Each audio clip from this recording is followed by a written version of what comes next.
Si pour vos projets, vous avez choisi d'utiliser un langage de programmation comme le Fortran, le C ou le C++, ce choix a sûrement été fait pour des besoins de performance. Peut-être devez-vous simuler un problème physique complexe, peut-être avez-vous besoin de faire ce calcul en temps réel. Il est aussi possible que vous ayez besoin de faire ce calcul en utilisant le moins d'énergie possible. Petit, quand j'enfilais des nouvelles chaussures de course, je courais jusqu'au fond du jardin et je criais à mes parents « T'as vu comme elles courent vite ?» Je me suis vite rendu compte que si j'avançais vite, mes jambes avaient plus de responsabilités que mes chaussures. Malheureusement, l'idée selon laquelle certains langages sont rapides alors que d'autres sont lents reste ancrée dans la tête de bien des programmeurs. Bien sûr, vous n'allez pas courir un 100 mètres en talons aiguilles. De même, vous n'allez pas programmer la partie cruciale de votre algorithme dans un langage interprété. Mais une fois que vous avez choisi un outil raisonnable comme le Fortran ou le C++, c'est vous, le programmeur, qui êtes responsable de la performance de votre programme. Et si, comme beaucoup de programmeurs, vous n'avez jamais appris à mesurer la performance de vos applications, il est peu probable que votre intuition vous ait guidé vers de bons choix. De nombreux programmeurs n'ont en effet jamais été formés à penser en termes de performance. Cette situation est due à de nombreuses raisons. Tout d'abord, pendant les années 90, les vitesses des processeurs sont passées de 30 MHz à 1 GHz, gagnant un facteur 30 en 10 ans.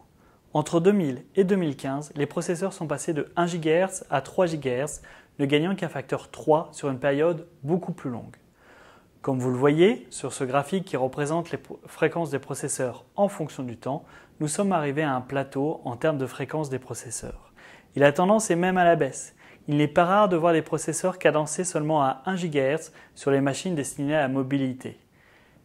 La même chose arrive aussi sur des supercalculateurs.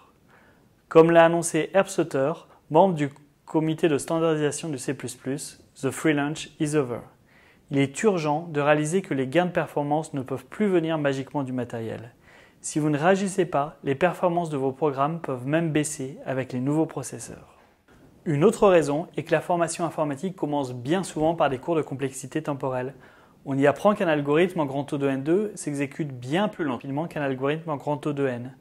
Mais que comptez-vous dans vos calculs de complexité? Le plus souvent, vous comptez le nombre d'additions, de multiplications, bref, les opérations arithmétiques. Cette manière de compter n'est pas adaptée à des calculs de performance. Que ce soit sur nos téléphones portables ou sur un supercalculateur, il est fréquent que le goulot d'étranglement de votre programme ne soit pas le temps de calcul, mais plutôt le temps de transfert de données entre la mémoire et les processeurs. Rappelez-vous que pendant un cycle d'horloge, la lumière ne parcourt que 7 cm. Dans cette série de 3 vidéos, nous allons commencer par vous montrer sur un exemple bien concret l'influence qu'a l'accès mémoire sur les performances de votre programme. Dans notre seconde vidéo, nous vous présenterons les différents niveaux de cache et nous vous proposerons un programme pour vous permettre de calculer les temps d'accès mémoire sur votre ordinateur. La dernière vidéo sera consacrée aux bases de la programmation orientée données. Pour comprendre l'importance de l'organisation de la mémoire, nous allons implémenter 2 versions de l'algorithme suivant. Un générateur de nombres aléatoires va nous servir successivement n nombres. Pour chaque nombre, nous allons l'insérer dans notre structure de données tout en s'imposant de la garder triée. Nous utiliserons pour cela 2 structures de données bien différentes. La première est la liste chaînée, la standard list en C++. Dans cette structure, chaque nœud contient un nombre et un pointeur vers son successeur. C'est la structure qui paraît la plus naturelle ici, puisque nous devons insérer des éléments en milieu de liste. On parcourt donc linéairement la liste jusqu'à trouver un nombre plus grand que notre nombre à insérer. Puis, une simple modification de pointeur nous permet d'insérer notre nouveau nombre juste avant. Si notre liste contient qu'un nombre, notre nouveau nombre va en moyenne être inséré au milieu. Il faut donc qu'un sur 2 opérations pour trouver sa place. Une fois cette place trouvée, l'insérer ne nécessite que le changement de 2 pointeurs. Et c'est bien là la raison pour laquelle cette structure est si attrayante. Bref, si on souhaite insérer n nombres dans une liste initialement vide, notre algorithme nécessite en moyenne un quart de n2 opérations. La seconde structure de données que nous allons tester est le tableau ou standard vector en C++. Dans cette structure, les éléments sont placés les uns à la suite des autres dans la mémoire.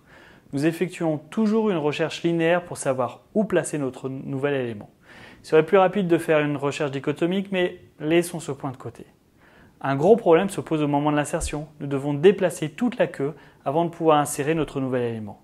Une insertion au rang P dans un tableau de K éléments nous coûte donc K opérations.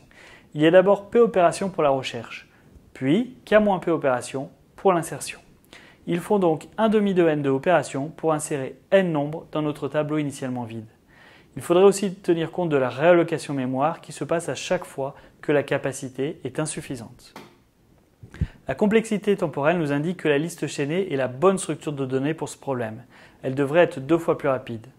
Mais les questions de performance supportent souvent très mal la théorie. C'est pourquoi nous allons faire nos propres essais. Et en matière de performance, il est important de faire ses propres essais. C'est pourquoi vous êtes invité à faire de même sur votre machine. Le programme est disponible à l'adresse suivante sur GitHub. Dans ce programme, nous utilisons notre propre implémentation de liste chaînée et de tableaux pour que tout le monde puisse voir facilement tout le code utilisé. Mais les résultats sont similaires si vous utilisez les standard list ou standard vector de votre bibliothèque standard. Notez au passage que le programme est écrit en C++ 2011. Donc n'oubliez pas de le préciser à votre compilateur. Par exemple, sous Linux, avec GCC, vous pouvez compiler le programme avec la ligne de commande suivante. Le graphe suivant nous donne les performances relatives de ces deux programmes. La courbe représente le temps de calcul du programme utilisant la liste chaînée divisé par le temps de calcul du programme utilisant le tableau. Si ce rapport est plus grand que 1, c'est le tableau qui est plus performant. S'il est plus petit que 1, c'est la liste chaînée qui passe devant. On voit que pour n inférieur à 300, c'est la liste chaînée qui est la plus performante. Elle peut, pour des petites valeurs de n, être jusqu'à 10 fois plus rapide. Mais, pour n plus grand que 300, le tableau prend le dessus et devient jusqu'à 30 fois plus rapide que la liste chaînée. Rappelons que cette implémentation a 2 fois plus d'opérations à faire. La première remarque est que nous touchons à un point crucial de la performance. Nous ne sommes pas en train d'observer des différences de quelques pourcents, mais bien à des programmes qui peuvent être 30 fois plus rapides que d'autres, alors que la théorie prévoyait qu'ils allaient être 2 fois plus lents. Quelle est cette raison de cette lenteur pour la liste chaînée? Si le temps de recherche pour la liste chaînée est 30 fois plus lent que pour le tableau, c'est simplement parce que l'accès mémoire est beaucoup plus coûteux pour une liste chaînée.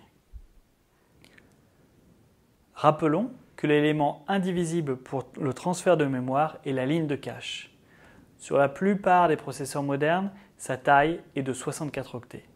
Lorsque le processeur demande de lire un nœud dans une liste chaînée qui contient un nombre et un pointeur, il demande une ligne de cache entière alors que le nœud n'occupe que 16 octets.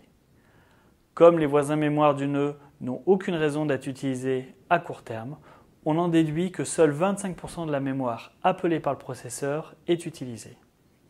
Dans le cas du tableau, la ligne de cache va contenir l'élément demandé, mais elle va aussi contenir ses successeurs qui seront utilisés dans les prochaines opérations. Dans ce cas, toute la mémoire demandée par le processeur sera utilisée. Mais surtout, et c'est notre second point, avec la liste chaînée, le processeur n'a aucune manière de savoir où sera placé en mémoire le K plus unième nœud avant de lire le Kème. Il lui est donc impossible d'aller chercher en mémoire les données en avance. Avec le tableau, le processeur se rend compte très rapidement que les données sont lues successivement dans la mémoire. Il va donc aller chercher ces données bien avant d'en avoir besoin. On parle alors de prefetching. De cette expérience, on retiendra 2 choses essentielles. Tout d'abord, en aucun cas, la complexité temporelle n'est un outil pour connaître la performance de votre application. C'est un outil qui vous permet seulement de connaître un ordre de grandeur du temps d'exécution. Est-ce que le programme va s'exécuter instantanément ou est-ce qu'il va demander plusieurs siècles avant de finir? Une fois qu'un algorithme qui est garanti de répondre dans un temps raisonnable est choisi, il est important de savoir si son implémentation va être performante ou non. Pour qu'elle soit performante, il est nécessaire d'utiliser des structures de données qui favorisent la localité. Si une donnée est utilisée, il faut que les données se trouvant dans la même ligne de cache soient utilisées au même moment. Il est aussi fondamental d'avoir des accès mémoire réguliers et donc prévisibles.